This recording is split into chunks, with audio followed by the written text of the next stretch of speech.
the creator economy is going to eclipse the film and television industry in the next 5 years. That is something I'm very certain about.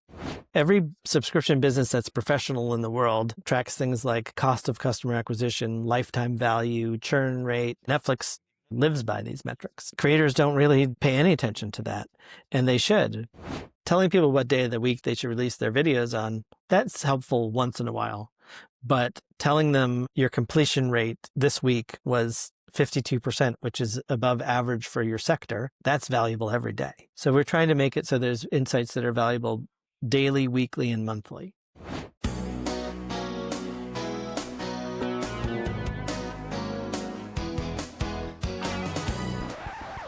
Keith Quinn, welcome to the podcast. Thanks for having me. It's great to be here. You're the founder of Engine Room, which is such an interesting organization because you're helping creatives turn data into actionable insights. I feel like this conversation that we're about to have is information we all need right now because there's so much data and understanding it is a skill that we're all learning. But before we get there, I don't usually start the podcast like this, but we were just talking and you gave me a rundown of your unbelievable career to date. So give us a summary of how you've come to this point in your career. I've been in the entertainment business for 25 years. I came to it first as a management team member at a company called Live Planet, which was founded by Matt Damon, Ben Affleck, Sean Bailey, who went on to be president of Disney, and Chris Moore, who was the producer of Good Will Hunting and the American Pie movies. And that was a multi-platform production company that was way ahead of its time. We did a show called Project Greenlight that turned into the biggest online filmmaking community in the world, the biggest filmmaking contest, and we made movies and TV shows around that. So I had a background in television merging into digital. Other parts of my career in television were working with Mark Burnett for a period of time, expanding all of his television shows into areas outside of television. And then later I ran scripted for Zodiac Media and had several producer deals, one for Sonar Entertainment and one for Fox. But the theme of my career has always been helping creative people make a living out of their talents.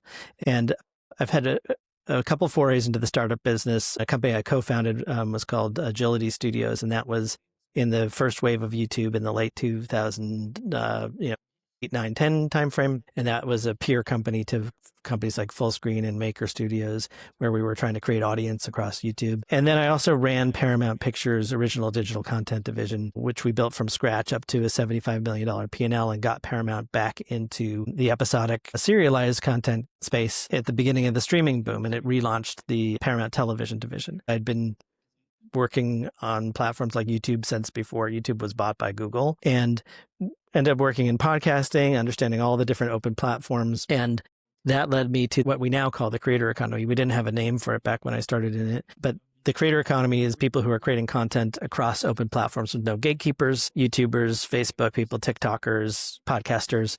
And those people, they lacked a studio infrastructure. TV and film people can go to a studio and get financed, get their film or television financed. Musician can go to a record label and get the money they need to make and monetize and distribute their content. And a writer can go to a magazine or a publishing industry and do the same. But creators really don't have any place where they can go to get someone who will help them make their content grow. So we founded Engine Room as a creator economy studio. Pretty impressive. On your LinkedIn profile, you use one of my favorite words, which is empowering. So let's dig into that. Can you give us the 101 on how data can empower people? Most of those businesses are small businesses. They're 1 to 5 people creating a podcast like you, or creating a Substack column, or, being a YouTuber. And it's a very scrappy and lonely existence, and you're bootstrapping your content and you're trying to make a living out of that. So these platforms furnish data to their users of varying quality, but the gold standard, in my opinion, is YouTube. They have a product called YouTube Studio, and you can see all kinds of metrics about how people are consuming your content, what they're clicking on, what they're listening to, things like that. And most people are using more platforms than just one. So no one is really using only YouTube and not putting their video on Facebook or TikTok or Instagram. If you're a podcaster, many of you are using multiple platforms like, Apple Podcasts, Spotify, all the niche players, and now YouTube. YouTube is one of the top podcasting distribution platforms. So no data reporting mechanism is capturing the whole picture of any creator. And so what we feel is helpful is to organize a creator's data so that they can understand it, and then do a bunch of analysis on it to find the things that will help them grow. Data can empower a creator to grow if they use it properly. I want to find out so much more about that. Just to go big picture for a minute before we dig down into that, over this incredible career that you've had up until where we are now, what are the big changes that you've seen in the screen industry? It's sort of like an accordion where it expands and then contracts and expands and contracts. And the streaming boom was a huge change. It really changed all of television. It was interesting because it started with subscription and then now has gone back to good old advertising supported content. But that was one of the most extreme changes. Another change is the rise of the independent non-gate-kept platforms like YouTube, Facebook, Instagram, TikTok, Spotify, where anybody can publish their content and they don't need any permission. You can't go and put your show up on Netflix without their permission, right? So the creator economy is a huge change with all the open platforms. Streaming was a massive change, and economically streaming was a massive change because it unfortunately hoovered up all the back end value for the majority of talent out there because nobody gets paid on performance in the streaming era, and they eviscerated the old way of making money on a piece of content where you would monetize it through different windows of monetization like subscription, pay, advertising supported, and different geographies like UK, Australia, United States, Canada. Now you make a show for most of the buyers out there and they own it and they put it out on their platform globally and you get paid once. And if it's a hit, I don't really think you're seeing a lot of money in your mailbox off of that. So those are two of the major changes that I've seen out there in my time. And I had a front row seat to both of them. So maybe that's why I'm focused on those two. What do you think we can learn from the creator economy in terms of people who've come through the more traditional pathways? It's really interesting. I mean, the creator economy, these are entrepreneurial businesses. They're small and medium-sized businesses, and the upside is higher for those creators because there is no record label or studio hoovering up most of your profits. I mean, most TV deals in the United States are 70% of the profits go to the studio and 30% go to the talent. I don't know what it is necessarily in your region, but the UK is a little more favorable to content owners because they get to keep their format rights, which is why we saw all these companies over the last 20 years taking their formats and bringing them to other markets and building massive conglomerates based on that. The creator economy kind of teaches us that if you want to be an independent content creator, there is now a path for that. Sometimes a very lucrative path. I mean, everybody talks about creators like Mr. Beast and Dude Perfect and Bill Simmons and Joe Rogan.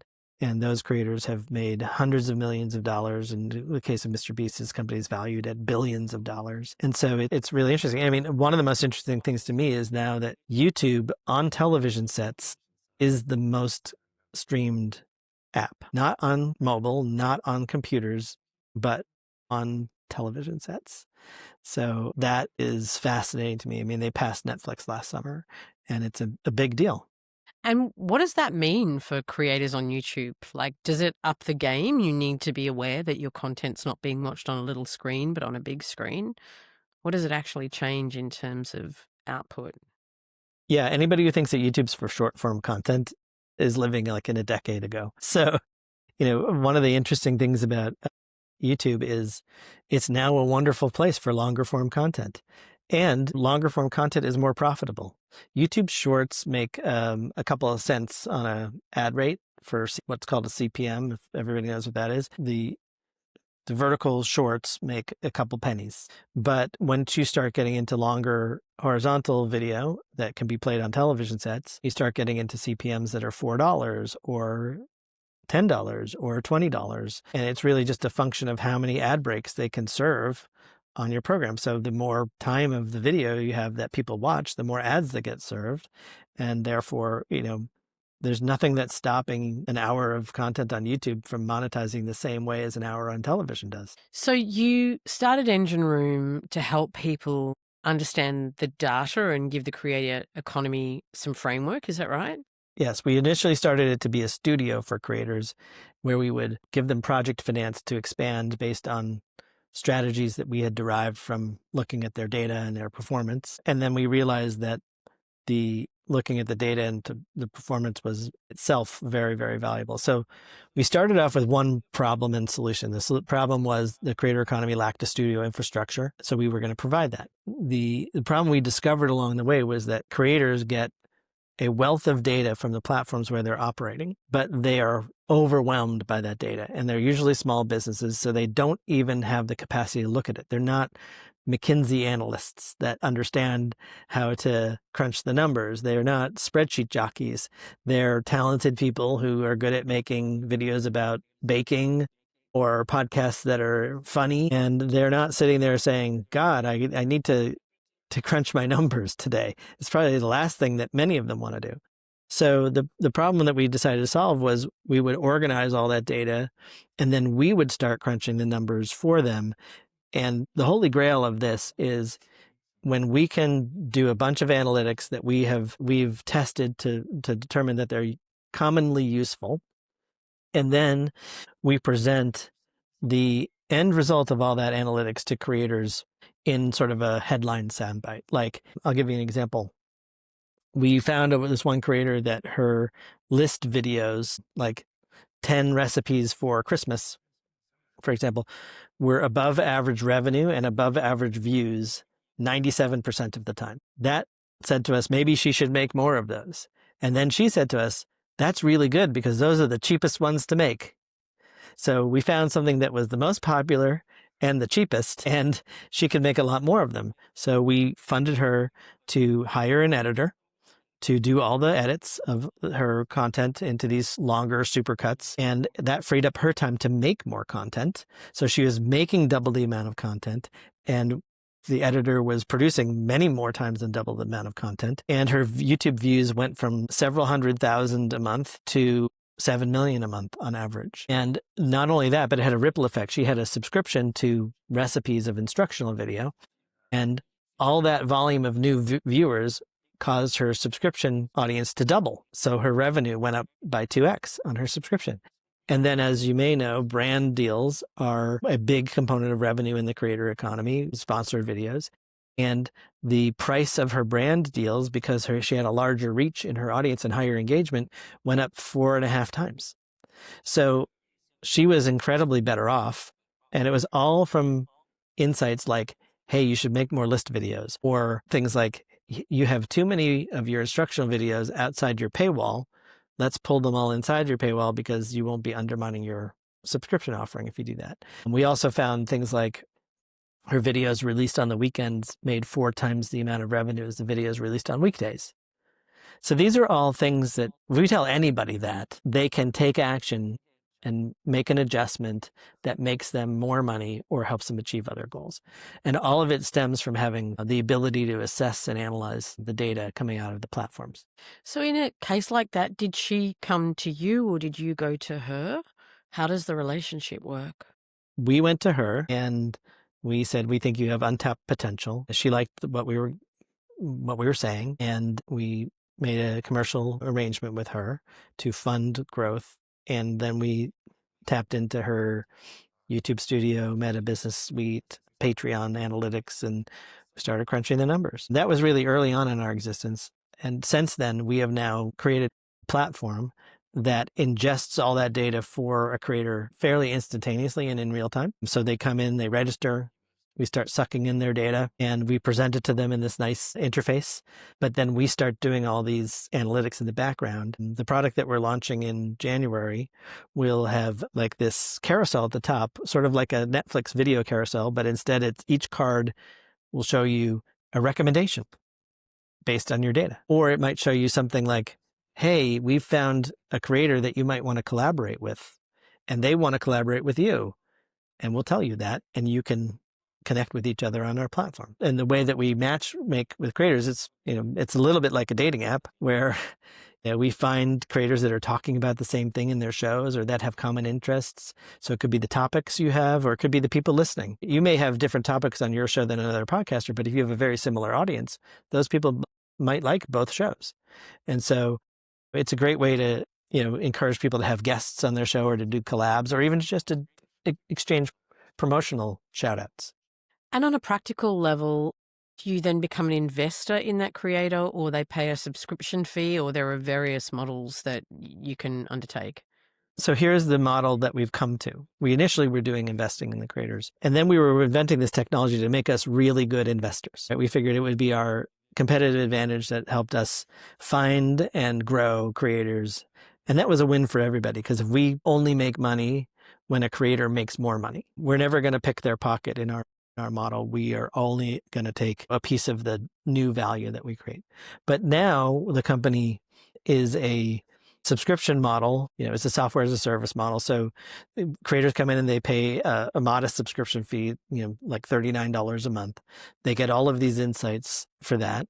And then the layer on top of that, instead of many subscription businesses like this will invite the customer to get bespoke services for higher fees. We don't do that. We instead say, if you'd like to talk to us about investing in you, let's do that. And someone will apply and say, here's what I think I should do to grow my business. And we'll look at their data and we'll see if they fit our profile of someone we think can grow.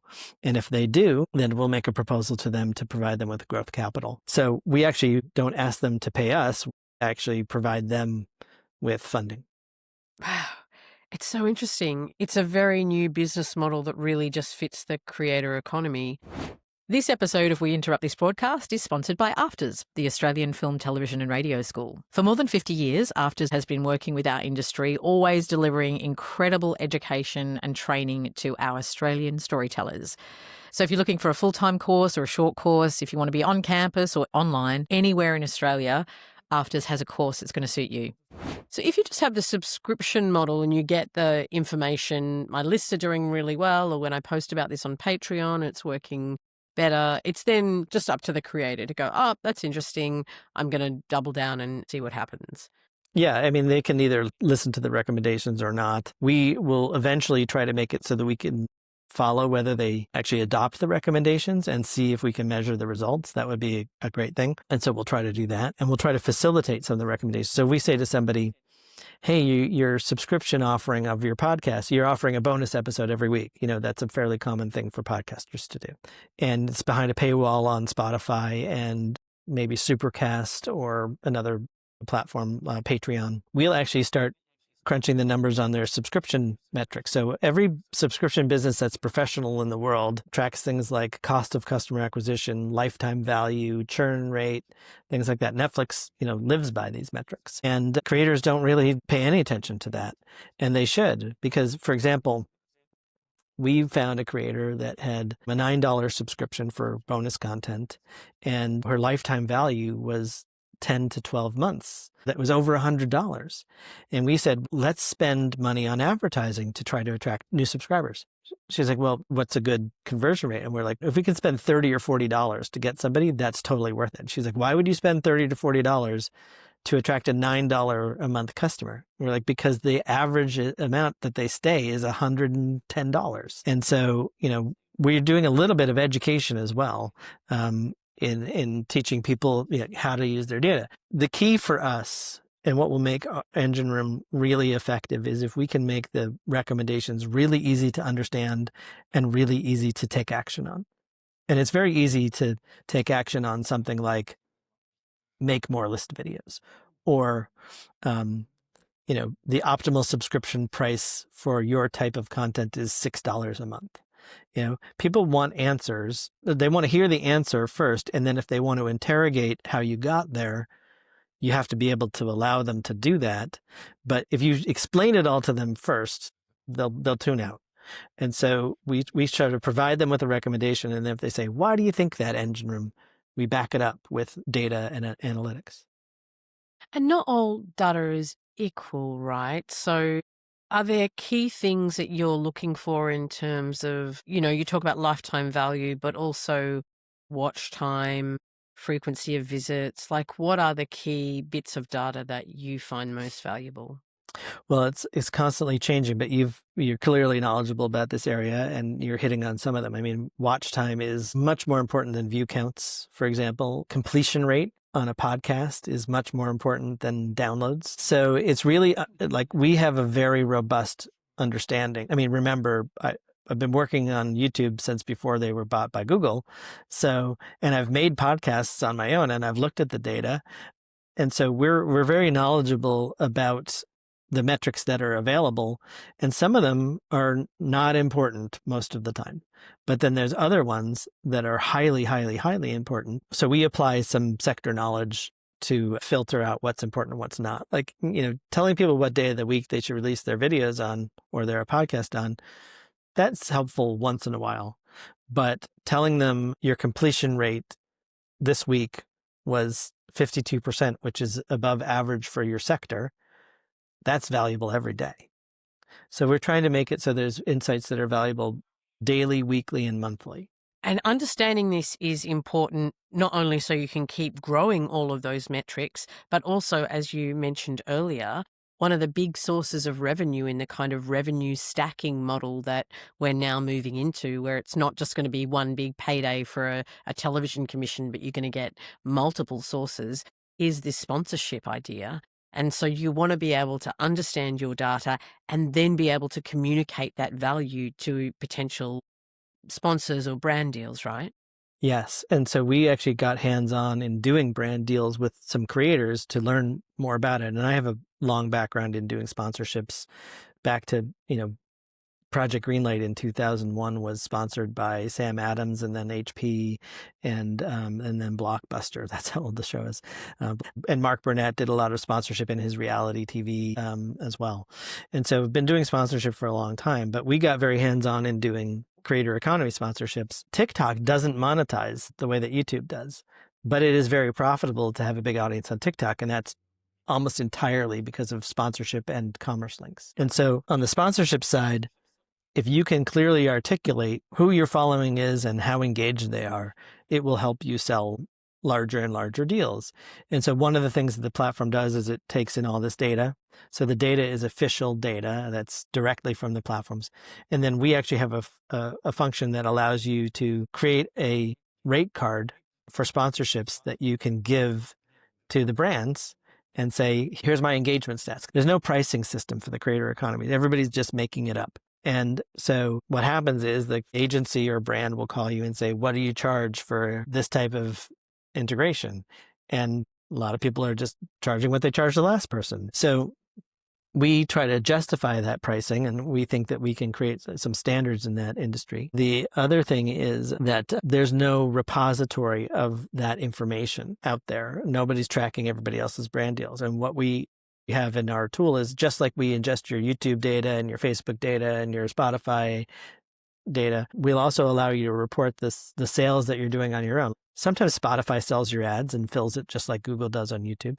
But other times you sell your own ads and nobody's tracking those deals. And so we allow creators to input into the platform, hey, I sold a sponsorship package to Merrill Lynch or someone like the American Express for this amount of money on these episodes. And then it will associate that revenue with whether it's your TikTok content or your Spotify content or your podcast or whatever. And now it can actually show you the true revenue picture of what's going on. But even better than that, you now have a record of all of your self-sold brand deals and sponsorships, and we can pool all of that data, anonymize it, and then tell you things like, hey, podcasts of your size are charging more than you for their sponsorships. Maybe you should increase your price, or maybe you should tell people what a good deal you are. And, that's everybody helping everybody else. Like there's no secrets being revealed because we're anonymizing the data, but it's everybody using their data to help their fellow creators do better. We think that that's the right way to operate in the creator economy because it's a very individual and small business economy. And there's some giant corporations at the center of it. And all those giant corporations are doing well and have a lot of negotiating power. And they're doing a good job for the creators by and large. But the creators are these individual businesses and there's millions of them.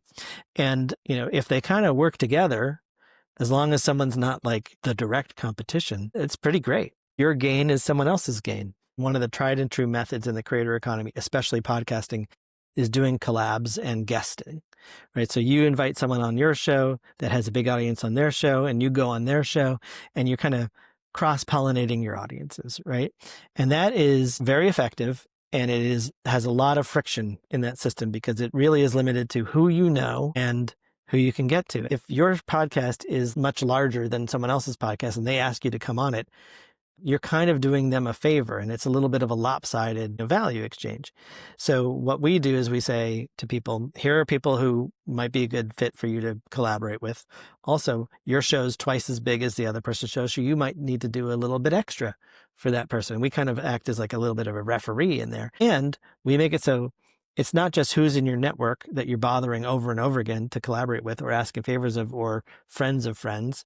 It's now, hey, these two strangers who have never thought of contacting each other, we're facilitating a connection between the two of them. That's why I say it's a little bit like a dating app, where that connection then results in commerce, whether it's going on each other's show or doing a collaborative video or podcast, or even just trading sponsorship inventory. Like if you had unsold ad inventory, why not give that to a person who'll give you something from their inventory, and you can each record a promo for your show.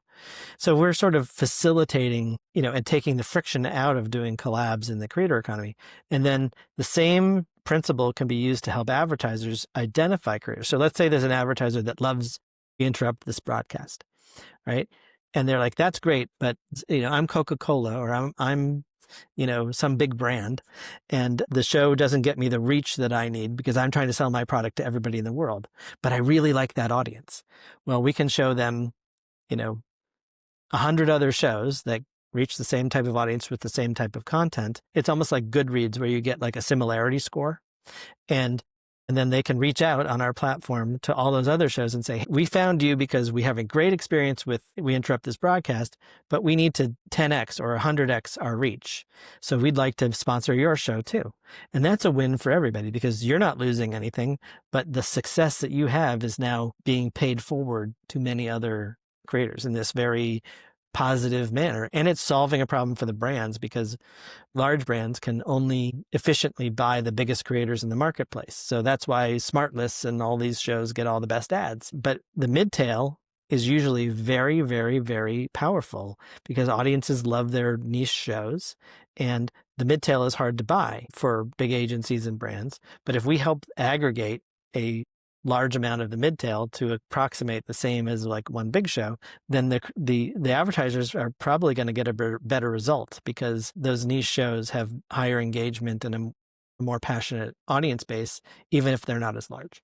Podcast networks have cracked some of this, because they aggregate a bunch of buying opportunity, and if they have the right themes and clusters of shows, they can sell them more efficiently to big ad agencies. And so we're trying to do that for the agency so they can almost create their own synthetic network. I like this one show, give me 10 other shows like that. And so we're really trying to facilitate commerce because money is very important to individual creators. And so if we can help them achieve their goals, whether those are monetary or audience-based or mission-based, that's good. Again, my career theme is helping creative people make a living out of their talent. And part of making a living is making money.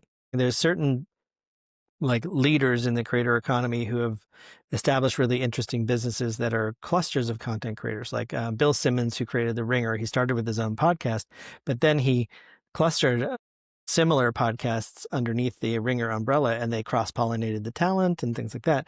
And they all fed off of Bill's audience. And we ended up selling that business to Spotify for $200 million. And it's one of the cornerstone acquisitions of Spotify in the last, I think they bought it in 2019. I don't know if you read The Ankler, which is in your sort of space. It's but it's the new Deadline Hollywood. And that's a cluster of people who all could write individually on Substack, but instead they've banded together as a collective. And it's better for the customer because for my subscription fee, I get lots of different voices in print, in audio, and in video talking about it's basically a Substack magazine. And that business is very, very valuable. Those are actually investable businesses, in my opinion. I mean, we just saw Barry Weiss sell her company to Paramount for $150 million and become head of CBS News. She took on investment capital and brought on other writers in doing that. And lots of creators could do that if they had the right mindset. Sometimes creators don't want to combine and join forces. Partnerships are hard, but there's other people who will never be that sort of lighthouse tentpole creator. And so if a tentpole creator, like whoever started the Inkler, can then attract other writers and other multimedia people and provide them with an income for writing or podcasting for that umbrella of content offering, that would be a really interesting business. One of my favorite Substackers is a woman named Heather Koch Richardson, and she's prolific and writes every day about history and politics. She's chosen not to enfranchise other writers into what she does, which is called Letters for American. But if she did choose to do that, and she had other historians or, great documentarians or people like that under her label, like, she could be even bigger. I mean, she's one of the biggest things on Substack as it is, but she's also writing 5 days a week on average. And I feel like she might burn herself out if she's not careful. And so that's the other thing, is if people create these creative clusters, imagine if you were writing a magazine and you had to fill every page every month by yourself, as opposed to building a staff and sharing the wealth. And some of this, it just takes what I call an investment mentality. Creators are not often able to sort of reach into their revenues, and instead of living off of those revenues, reinvest them in their growth. And that was why it was important to us to have the studio side of Engine Room as well, because we know that if you're making a 5 or low 6-figure amount of money, you're not sitting there saying, oh, how can I reinvest in my growth? You would love to have a partner that's helping you do that. Maybe if you're making millions of dollars, it's very easy to do that. You're hiring staff and things like that. But at the early going, it's pretty hard to have that discipline. And so we felt like if someone's shown that traction to get to, high 5 or low 6 figures in revenue, that's someone that I want to bet on. There are a lot of companies out there that are trying to create two-sided marketplaces for landing brand deals. And I think all of them are doing something very positive for creators. If you can get into a two-sided marketplace where the brands are showing up to shop for the deals and the creators are showing up to show off what they have, that's excellent. And we'll have that as part of Engine Room down the road, but it won't be the only thing that we do. But then I am a huge fan of membership and subscription revenue. I think that podcasters who have a loyal following of 6 figures of audience members can probably convert 5 to 10% of their audience to paid subscribers for bonus content. And the mistake that a lot of podcasters make is they're like, why would I make a full episode for 5% of my audience? They're like, I want to have everybody hear it. And the answer is because those people are paying you $7 a month, whereas everybody else is paying you 7 cents a month to listen to your content. A Wired magazine called 1,000 True Fans. If there's 1,000 people who pay you $100 to do what you're good at, you can make a 6-figure income. Patreon is wonderful at that. Patreon is a great platform for podcasters. It's still like ad hoc. People don't even think about Patreon sometimes as a subscription platform. They think about it as like a donation. It's not really a donation. It's a subscription that you're paying to get the bonus content. And as you are in the podcast industry, you probably know there's numerous paywalls that you can put up to put bonus content out on your platforms, whether it's built into the hosting site or it's Supercast or Supportcast or Apple's subscription tool and things like that. And so if you have advertising revenue, you have sponsorship revenue, and you have membership revenue, that's a healthy revenue mix. And then if you're the type of creator that can also stimulate commerce and you can have affiliate links going out to commerce sites, that's another thing. And then maybe you do something that allows you to create a saleable product or service. Fashion and makeup and beauty bloggers is an easy one. They can offer cosmetics and scents and things like that. But, crypto bros who do podcasts can offer, research the same way that Forrester used to offer it, right? There's a wonderful creator named Gunnar Deathridge. He's a stylist, and he used to be on Project Runway, and he creates sewing patterns that you can buy on his Etsy site. People buy them in droves. This is a dude that people really are interested in following, and they like what he's doing, and he has figured out how to provide value to his audience. I think subscription platforms in general are underutilized. Patreon and OnlyFans is a subscription platform too. Those platforms, they have billions of dollars running through them. So we could say they're underutilized, or we could say they're amazing success stories. And then there's newer platforms that are coming out that are always sort of building a better mousetrap. I mean, YouTube is a real cornerstone of the creator economy. It's not going anywhere. I wish that Instagram and Facebook did more for creators, but you can build a nice audience there. TikTok, I wish that they did more for creators. Twitch is a wonderful platform. There's tons of ways to monetize your audience on Twitch. I don't necessarily have a favorite or one that I think is underutilized. I think it really depends on the type of content that you're doing. One interesting thing actually is that as podcasts have become video podcasts, it's fascinating that typically a listener on Spotify or Apple is worth more than a listener/viewer on YouTube, even though the ads are audio. They sell for a higher rate. That's interesting, but sometimes it might be easier to grow your audience on YouTube. Sometimes there's no right answer. Like, should I promote consumption on YouTube, Spotify, or Apple? I don't know. Some of the things we would do is look at Engine Room, is we'd look into your data and say, which one's most robust in monetization, which one's growing the fastest. And we could actually plot a curve that says, well, right now you might make more money on Spotify and Apple, but in a year, if everything keeps going the same way, you'll be making more money on YouTube.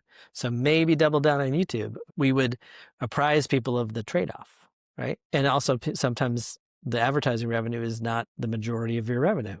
So you might be pricing watch time or listening time. I think that, to make a gross generalization, the listening decay curve on audio stays higher longer than the drop-off queue on YouTube, because there's so many distractions in YouTube. Like, there's all this like fun video that you can see on the right rail of thing, and if you're not liking something, you can just click off. Whereas once you start a podcast, you're not really like browsing around Spotify to find other podcasts. So the audience stays longer, which might be the reason why the advertising rates are higher. One of the most important things when we assess a creator's data is we also assess, is this creator an entrepreneur? Are they building a business? And that's when we get really interested in investing our growth financing in those creators. Like, we can help everybody optimize their business through the subscription platform. That is a tool that 50 million creators could use. And then there's probably a few percentage points of those creators that are the combination of untapped potential, the right mindset, and those are the people that we get super excited about partnering with to provide them with growth capital. There's fewer buyers than there have been in years, and the competition to sell to them is at a fever pitch, and the packages being brought to them are just incredibly competitive. So that's one dynamic that's going on. Another dynamic I touched on earlier is streaming started with subscription services that competed with HBO, like Netflix and Amazon and those places.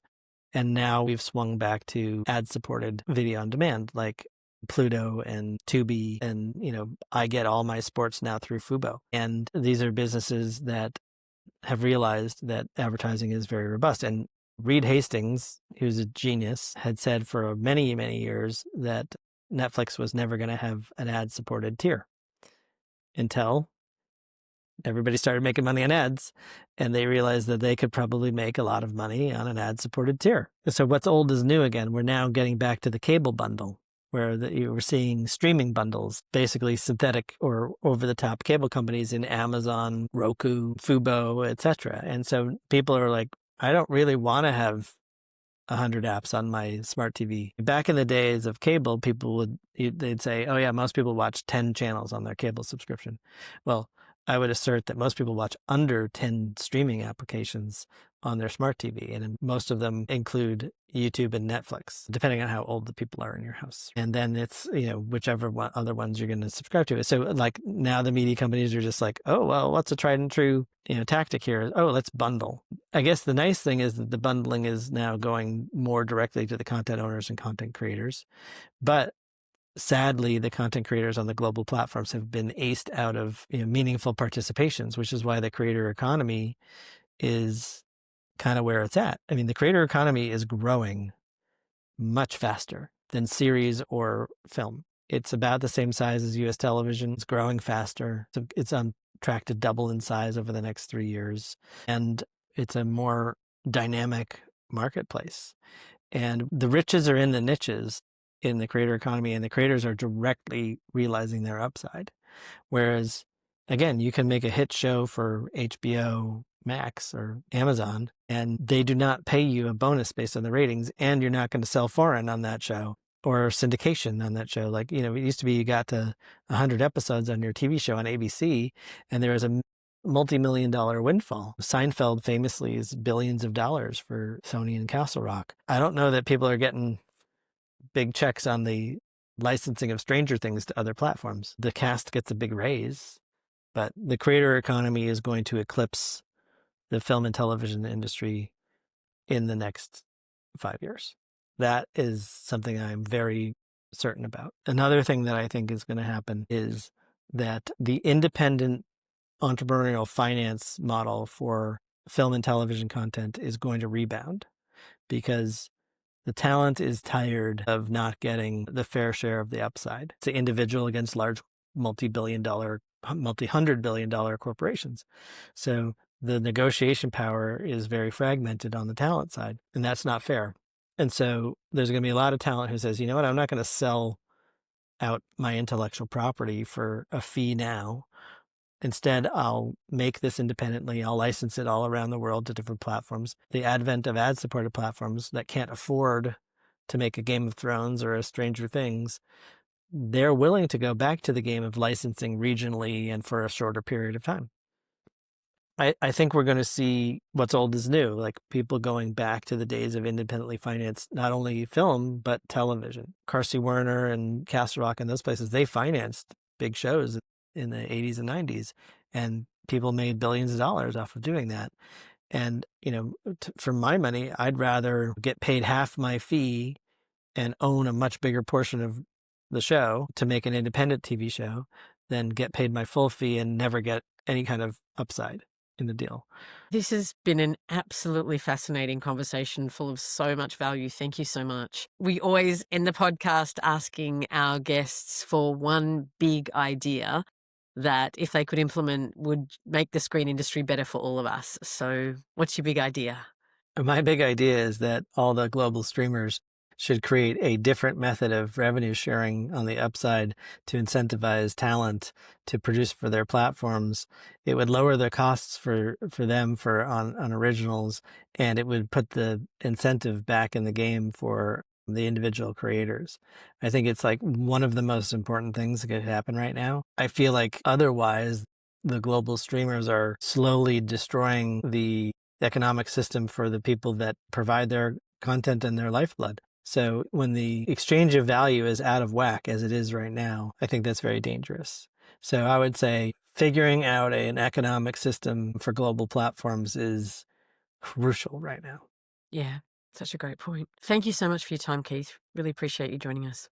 Absolutely. Anytime. It's really fun.